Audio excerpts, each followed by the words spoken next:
Hello, hi, welcome to my channel. So we will be doing the foundation of polity through 11th 12th NCERTs, and so I'm starting with the topic the constitution. और constitution एक बहुत important topic है. इस topic से हर साल हर competitive exam में questions पूछे जाते हैं, तो इसका फाउंडेशन हम अच्छे से करते हैं. पॉलिटी का हर एक टॉपिक जिससे रिलेटेड क्वेश्चंस आते हैं, जैसे कि fundamental rights, constitution, DPSP and fundamental duties, preamble, ये सारे ऐसे टॉपिक्स हैं जिससे क्वेश्चन आते ही हैं हर कॉम्पिटिटिव एग्जाम में. So let's start with constitution today, the basic foundation. हम इसमें आज की क्लास में सिर्फ कॉन्स्टिट्यूशन का डेफिनेशन पढ़ेंगे और उसका सिग्निफिकेंस पढ़ेंगे. एक एक्स्ट्रा टॉपिक जो हम करेंगे वो है स्टैट्यूटरी लॉ और कॉन्स्टिट्यूशनल लॉ. इस बीच में बहुत कंफ्यूजन रहता है हमें हमेशा कि कौन से लॉ स्टैट्यूटरी है, कौन से कॉन्स्टिट्यूशनल है. तो let's start with the constitutions definition first and then we will move on to the next topics. और इस सीरीज में हम पूरा फाउंडेशन कवर करेंगे. किसका? पॉलिटी का, हर कॉम्पिटिटिव एग्जाम के पर्सपेक्टिव से, and we will also solve MCQs. Okay, so let's start with the topic constitution, as you can see on your screen. So basically, constitution can be termed as fundamental law or a fundamental set of principle according to which a politically organized society is to be governed. क्या मतलब हुआ इस बात का? इस बात का ये मतलब है कि एक फंडामेंटल लॉ बना दिया है. ठीक है, एक फंडामेंटल लॉ है और a fundamental set of principle, या एक फंडामेंटल सेट ऑफ प्रिंसिपल्स हैं, according to which a politically organize society, मतलब कि एक नेशन स्टेट, जैसे कि इंडिया, कोई भी एक nation state like India, is to be governed. So government को गवर्न करने के लिए लोगों को एक सेट ऑफ प्रिंसिपल चाहिए, एक सेट ऑफ फंडामेंटल लॉज चाहिए.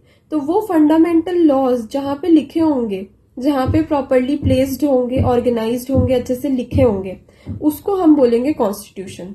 तो सिंपल डेफिनेशन है, पढ़ के ऐसा लगता है कि बहुत मुश्किल है इसके वर्ड्स, बट इसको अगर अपन ब्रेक करें तो ये बस इतना है कि फंडामेंटल लॉ है या तो फंडामेंटल सेट ऑफ प्रिंसिपल है. First thing. सेकेंड थिंग, किसके लिए है? एक पॉलिटिकली ऑर्गेनाइज सोसाइटी के लिए है, यूजुअली अ नेशन स्टेट. और ये पॉलिटिकली ऑर्गेनाइज सोसाइटी आज के टाइम पे एक नेशन स्टेट कहलाता है, इज टू बी गवर्न. तो ये सारे प्रिंसिपल्स और लॉ फॉलो करके उस नेशन स्टेट को गवर्न किया जाएगा उसकी गवर्नमेंट के थ्रू. तो वही सेट ऑफ डॉक्यूमेंट्स या set of fundamental law constitution कहलाता है. ठीक है. अब कॉन्स्टिट्यूशन कैन ऑल्सो भी सक्सिंक्टली, मतलब एकदम शॉर्ट में या एकदम शॉर्ट या स्वीट एंड शॉर्ट वर्ड्स में हम कॉन्स्टिट्यूशन को और क्या बोल सकते हैं? The law of laws. मतलब जितने भी लॉज हैं उनसे भी बड़ा एक लॉ है, वो है कॉन्स्टिट्यूशन. मतलब कॉन्स्टिट्यूशन में सारे बेसिक जो लॉज फॉलो होने ही चाहिए कंट्री में, वो सारे लिस्टेड है. तो लॉ ऑफ द लॉज, ये आप याद रख सकते हैं कि कॉन्स्टिट्यूशन को ये डिस्क्राइब करता है, ये फ्रेज बहुत अच्छे से. ठीक है. अब नेक्स्ट टॉपिक है statutory law versus constitutional law. तो statutory law versus constitutional law में हम ये देखते हैं कि law outside the constitution are termed as statutory law. तो इसमें क्या याद रखना है हमें? स्टैट्यूटरी लॉ क्या, कौन से लॉज हैं जो कॉन्स्टिट्यूशन के बाहर है, while the ones contained in the constitution are termed as constitutional law. तो जो कॉन्स्टिट्यूशन के अंदर लिखे हुए हैं वो कॉन्स्टिट्यूशनल लॉ है. जो कॉन्स्टिट्यूशन में नहीं लिखे हैं पर वो एक लॉ बनाए गए हैं आउटसाइड द कॉन्स्टिट्यूशन, उनको हम स्टैट्यूटरी लॉ बोलेंगे. ठीक है. नेक्स्ट पॉइंट है the constitutional law while being part of constitution are part of the fundamental laws. तो जो कॉन्स्टिट्यूशनल लॉ है ऑब्वियसली वो कॉन्स्टिट्यूशन का एक पार्ट बन गया, तो वो फंडामेंटल लॉज कहलाते हैं. जो कॉन्स्टिट्यूशन में लॉज लिस्टेड है वो फंडामेंटल कहलाएंगे. क्यों? दी ओनली आंसर इज क्योंकि वो कॉन्स्टिट्यूशन में प्लेस हो गए ना. जो बाहर है तो वो फंडामेंटल नहीं है, they are just laws, but उनको कॉन्स्टिट्यूशन का रूल फॉलो करना पड़ेगा, वो कॉन्स्टिट्यूशनल लॉ को वायलेट नहीं कर सकते. नेक्स्ट पॉइंट में हम पढ़ते हैं, hence it is more difficult to change, amend, remove them as compare to statutory law. तो जो कॉन्स्टिट्यूशन में लॉ लिखे गए हैं जो आर्टिकल्स लिख दिए हमने कॉन्स्टिट्यूशन में, जो ऑलरेडी है गिवन, उसको बदलना, अमेंड करना या फिर चेंज करना या रिमूव करना थोड़ा डिफिकल्ट है। क्यों? क्योंकि वो कॉन्स्टिट्यूशन में प्लेस्ड है। और स्टैट्यूटरी लॉ को करना आसान है बिकॉज वो बाहर बने हैं। The union parliament is a creation of constitution and hence cannot legislate laws that violate the principle of the constitution itself। तो सबसे बड़ा टेक अवे क्या है इससे, इस वाले पैराग्राफ से सबसे बड़ा टेक अवे क्या है? ये है कि आप कुछ भी लॉ बनाओ, जो भी लॉ बनाना है आपको कंट्री में आप बनाओ, लेकिन वो लॉ कॉन्स्टिट्यूशन को वायलेट नहीं कर सकता। कॉन्स्टिट्यूशन वायलेट नहीं होना चाहिए उस लॉ के कारण। ठीक है, कैसा भी लॉ आप लेजिस्लेट करो, जो भी लॉ आपको बनाना है बनाओ, लेकिन जो फंडामेंटल फीचर्स है कॉन्स्टिट्यूशन के या कॉन्स्टिट्यूशनल लॉज जो ऑलरेडी गिवन है वो वायलेट नहीं हो सकते। ठीक है, hence we can deduce that, तो हम क्या बोल सकते हैं? Law mentioned in the constitution is something like a supreme law. तो आप क्या सोच सकते हो कि कॉन्स्टिट्यूशन क्या है? कॉन्स्टिट्यूशन एक सुप्रीम लॉ है। इसको आपको अब्रिज या वायलेट नहीं करना है। आप कोई भी स्टैट्यूटरी लॉ बनाएंगे, ठीक है, तो वो इसके साथ इन सिंक में होना चाहिए, इसके अगेंस्ट नहीं जाना चाहिए। ठीक है, तो दिस इज द कंसेप्ट। तो only thing why I discuss this topic is कि स्टैट्यूटरी लॉ और कॉन्स्टिट्यूशनल लॉ में पहला तो बहुत कंफ्यूजन होता है, तो वो कंफ्यूजन अब दूर हो गया कि जो law inside of the constitution है वो कॉन्स्टिट्यूशनल लॉ है, जो आउटसाइड ऑफ द कॉन्स्टिट्यूशन है वो स्टैट्यूटरी लॉ है। ये कंफ्यूजन दूर हो गया। दूसरी बात है, कॉन्स्टिट्यूशन एक सुप्रीम लॉ है, उसके अंडर जितने भी प्रिंसिपल्स हैं, जितने भी लॉज हैं, जितने भी बेसिक एक अपना कॉन्स्टिट्यूशन का कंसेप्ट है या कोर है, वो उसके अगेंस्ट आप लॉ नहीं बना सकते। ठीक है, तो बाकी के लॉज आप स्टैट्यूटरी लॉ बनाओ, जो भी प्रिंसिपल्स बनाओ, रूल्स बनाओ, रेगुलेशंस बनाओ, पर कॉन्स्टिट्यूशन को वायलेट नहीं करना चाहिए। क्यों? क्योंकि कॉन्स्टिट्यूशन सुप्रीम लॉ है। ये हो गया। अब नेक्स्ट टॉपिक आता है सिग्निफिकेंस ऑफ द कॉन्स्टिट्यूशन। तो इसको हम पॉइंट वाइज डिस्कस करेंगे। पहला पॉइंट है इसमें, the first act after the birth of nation is framing a constitution as it sets up a common set of norms और common normative home through which diverse element of society interact harmoniously with each other. इसका क्या मतलब हुआ कि पहला act, कोई country को अगर आजादी मिल रही है तो पहला काम वो क्या करेगा? अपना कॉन्स्टिट्यूशन बनाएगा। ठीक है, तो यही लिखा है, first act after the birth of nation is framing the constitution. पहला act. It sets up a common set of norms. अब एक कॉमन सेट ऑफ नॉर्म्स बन गए सबके लिए कि क्या फॉलो करना है, क्या नहीं करना है। कॉमन नॉर्मेटिव होम थ्रू विच, तो कॉमन नॉर्मेटिव होम का मतलब जब भी हमें कंफ्यूजन हो कि हमें ये करना चाहिए या नहीं, ऐसा लॉ बनाना चाहिए या नहीं, एक कोई भी एक्ट है, एक बिल आया है पार्लियामेंट में, इसको लेजिस्लेट आगे करना चाहिए या नहीं, वो किससे पता चलेगा? आप सीधा जाके कॉन्स्टिट्यूशन देखो, आपको पता चल जाएगा कि हाँ ये कॉन्स्टिट्यूशन के अगेंस्ट नहीं जा रहा है, तो we can proceed with it. ठीक है, through which diverse element of society interact harmoniously with each other. इस लाइन का क्या मतलब हुआ कि जो डाइवर्स एलिमेंट है, इंडिया एक डाइवर्स कंट्री है ना, बहुत सारे टाइप के लोग रहते हैं यहाँ पे, बहुत सारे लैंग्वेजेस स्पीक करते हैं, बहुत सारे कल्चर फॉलो करते हैं, हर तरीके के लोग रहते हैं। तो सारे इतने सारे डाइवर्स लोगों के लिए एक कॉमन लॉ बना है हमने। अब ये सारे जो डाइवर्स लोग हैं एक दूसरे से इस कॉमन लॉ के बेसिस पे इंटरेक्ट करेंगे, तो इनका इंटरेक्शन हार्मोनियस हो विथ ईच अदर, मतलब लड़ाई झगड़े ना हो, है ना, एक दूसरे से अलग अलग कम्युनिटी के झगड़े ना हो जाए। इस तरीके से एक कॉमन नॉर्मेटिव होम क्या है? कॉन्स्टिट्यूशन है कॉमन नॉर्मेटिव होम, जो कि सारे डाइवर्स एलिमेंट ऑफ द जो कंट्री है या नेशन स्टेट है, कोई भी नेशन स्टेट हो सकता है, इंडिया ही नहीं कोई भी हो सकता है, interact harmoniously with each other, मतलब सारे लोग एक हार्मनी में सबके साथ रहें। ठीक है, तो ये हुआ first point.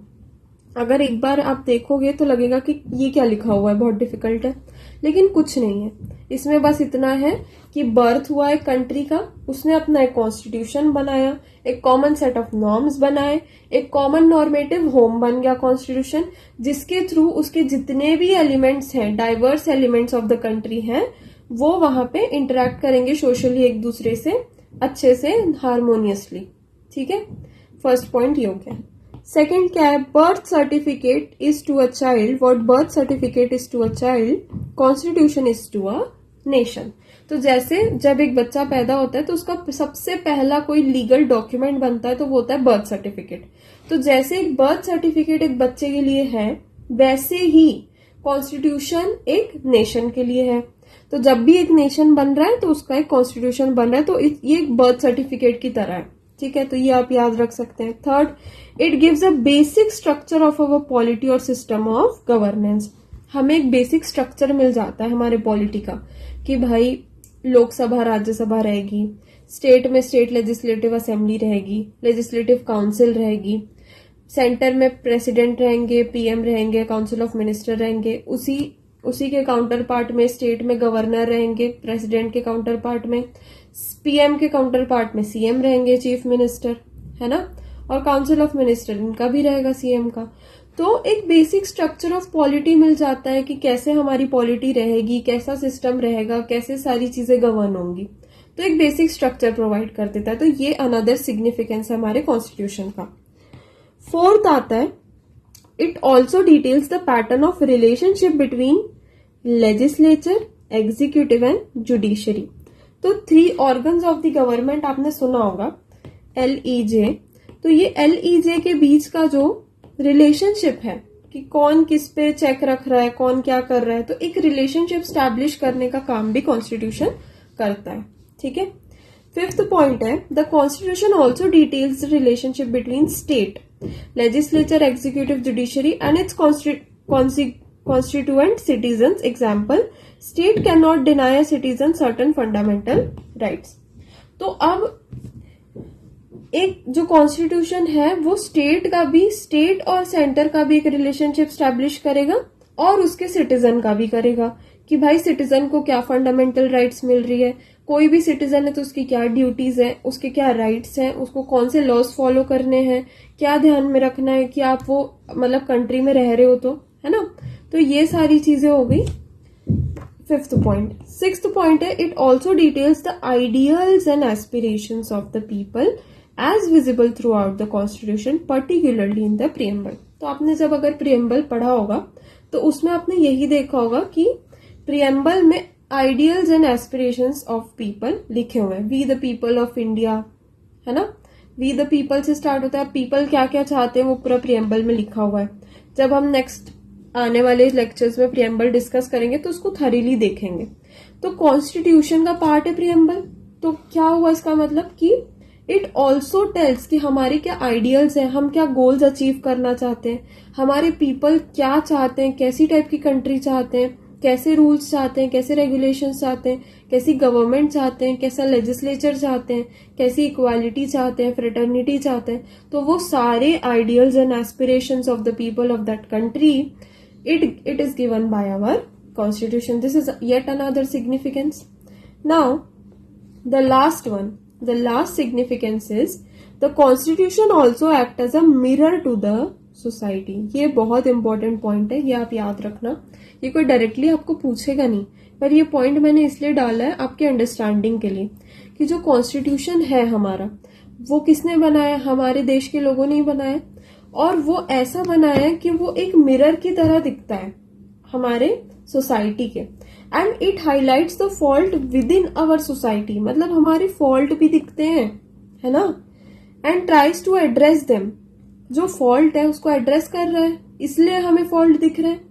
For if these faults were not addressed, अगर इन फॉल्ट्स को हम एड्रेस नहीं करेंगे, they would be tantamount to the perpetuation of injustice. मतलब अगर ये एड्रेस नहीं हुए तो वो किसको लीड करेंगे, इनजस्टिस को। आपको हर जगह इनजस्टिस दिखने लगेगा।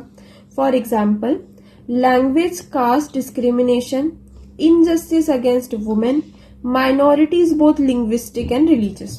तो इसका मतलब क्या हुआ, आप अगर अपना कॉन्स्टिट्यूशन आप पढ़ने जाओगे तो उसमें आप देखोगे कि डिस्क्रिमिनेशन के अगेंस्ट कुछ प्रोविजंस दिए हुए हैं कि डिस्क्रिमिनेशन आपको नहीं करना है।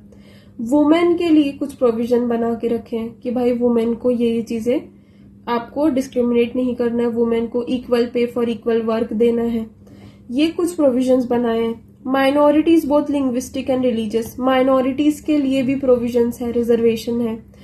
तो ये सब से हमारे क्या हाईलाइट हो रहे हैं, फॉल्ट्स हाईलाइट हो रहे हैं सोसाइटी के, कि भाई हमारी सोसाइटी परफेक्ट नहीं है, हमारा जो नेशन स्टेट है वो परफेक्ट नहीं है, लेकिन हम टुवर्ड्स परफेक्शन जा रहे हैं।